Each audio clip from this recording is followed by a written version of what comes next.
ये जो बजट आया था यूनियन बजट, उससे बहुत लोगों की अपेक्षाएं थी, उम्मीदें थी।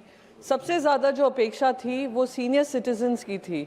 जो 60 साल के ऊपर हमारे सीनियर सिटीजन्स हैं, उनकी वो बजट को ज़्यादा ध्यान से देख रहे थे, क्योंकि वो उम्मीद कर रहे थे कि उनके लिए भी कुछ प्रावधान किए जाएंगे। दुख इस बात का है कि उनका भी सोच इसमें नहीं लगाई गई, और जो बजट अनाउंस हुआ उसकी वाह वाह तो हो रही है, पर कोई 60 साल के ऊपर के जो व्यक्ति हैं उनसे कोई नहीं पूछ रहा है उनके लिए क्या प्रावधान हुआ है। सर, हमारा जो बजट है, अगर हम अपना डेमोग्राफी देखते हैं, जिसके बारे में प्रधानमंत्री बोलते रहते हैं, डेमोग्राफिक डिविडेंड है, वो लगातार उसकी जो उम्र है बढ़ती जा रही है। 2050 में ये अनुमान लगाया जा रहा है कि करीब 30 करोड़ जो देशवासी होंगे वो 60 साल के ऊपर होंगे, जिसमें से बहुत सारे गांवों में रह रहे हैं या महिलाएं हैं। तो उनका ध्यान रखना, और ये हमारे इकोनॉमिक जो चैलेंज है, इकोनॉमिक चैलेंज होगा, सोशल चैलेंज होगा, और सबसे ज़्यादा हेल्थ चैलेंज होगा, उस पर उन्होंने ध्यान नहीं दिया है। सर, सबसे पहले मैं रेलवे कंसेशन की बात करूंगी। जब कोविड हुआ था, कोविड के समय पे बहुत सारी कटौतियां हो रही थी और पूरा देश लगा हुआ था एक साथ कि हाँ, जहां जहां कमियां हैं हम उसमें योगदान देंगे, जहां हमें अपने जो कंसेशंस हैं वो वापस लेने को तैयार हैं। उनको ये वादा किया गया था कि जब कोविड का कार्यकाल खत्म होगा तो कंसेशंस जो रेलवे के होते हैं वो वापस आपको दिया जाएगा। वो अब तक नहीं हुआ है।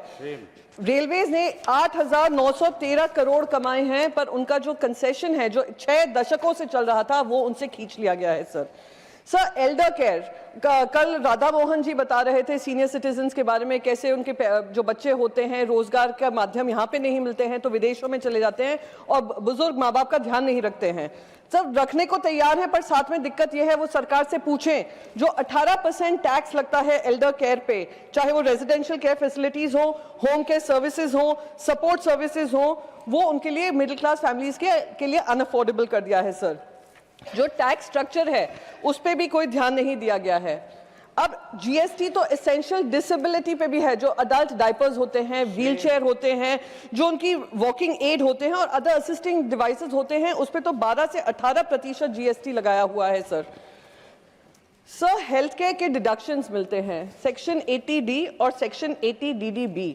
80D का जो प्रावधान है सीनियर सिटीजन्स को क्लेम करने का, 50,000 रुपए तक का उनको थोड़ा टैक्स कंसेशन मिलता है। सर, मैं आपके माध्यम से पूछना चाहती हूँ, यहाँ पे जितने भी यहाँ पे एमपीज हैं, कि क्या एक हॉस्पिटल के विजिट में 50,000 के अंदर अंदर उनको सुविधाएं मिल जाती हैं?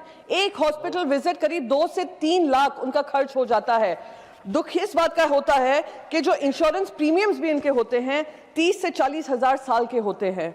और अगर हम इन्फ्लेशन देखें, health inflation, health related treatment का 10 से 15% लगातार बढ़ रहा है, हर साल बढ़ता है, और आपने उनकी डिडक्शंस में कोई राहत नहीं दी है।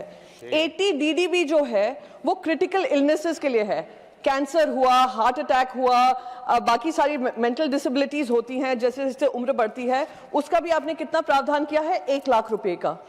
और अगर आप 60 साल के नीचे हैं तो सिर्फ 40,000 रुपए का। इससे बड़ा शर्मनाक बात क्या होगी? Sir, universal age old pension, जब तक लोग अपनी जिंदगी के आखिरी पड़ाव पे आते हैं तो उनकी इनकम तो बिल्कुल होती ही नहीं है, अगर पेंशन होते हैं तो बहुत कम होते हैं, जो अगर आप इन्फ्लेशन से भी एडजस्ट करें उनके पास पैसे नहीं रहते हैं।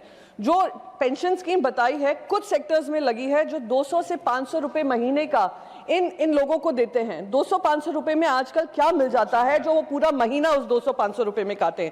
उम्मीद थी कि शायद वित्त मंत्री उस पर चर्चा करती, पर वो भी प्रावधान उनके लिए नहीं बनाया है। सर, बस last, sir, I will finish it of 1 minute. It is a very important topic, nobody has spoken about it.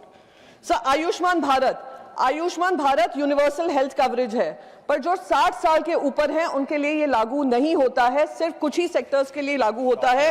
ये भी दुखद स्थिति है। Last but not the least, sir, हम लोग डिजिटल टेक्नोलॉजी की बात करते हैं, डिजिटल अडॉप्शन की बात करते हैं, हमारे फाइनेंशियल ट्रांजैक्शन सब डिजिटल प्लेटफॉर्म्स पे होते हैं। सबसे ज्यादा जो खतरा साइबर फ्रॉड का हो रहा है, साइबर अरेस्ट का हो रहा है, वो इन्हीं सीनियर सिटीजन्स के लिए हो रहा है। कहीं भी उनके लिए भी कोई बजट नहीं बनाया है कि कैसे उनको एजुकेशन और एम्पावर करें। ये भी एक दुखद परिस्थिति है जो बजट में नहीं एड्रेस की गई है। सर, आखिरी पड़ाव पे रहते हैं और उनने जिंदगी अपनी पूरी कुर्बान की है इस देश के लिए। आखिरी पड़ाव पे उनको सम्मान मिलना चाहिए, वो उनको वंचित किया जा रहा है, ये दुर्भाग्य है। राजनीति हो या क्रिकेट, देश विदेश की ब्रेकिंग हो या आपके मोहल्ले की बड़ी खबर, सब मिलेगा एक ही ऐप में, सबसे तेज और भरोसेमंद। अभी डाउनलोड करें दैनिक भास्कर डिजिटल।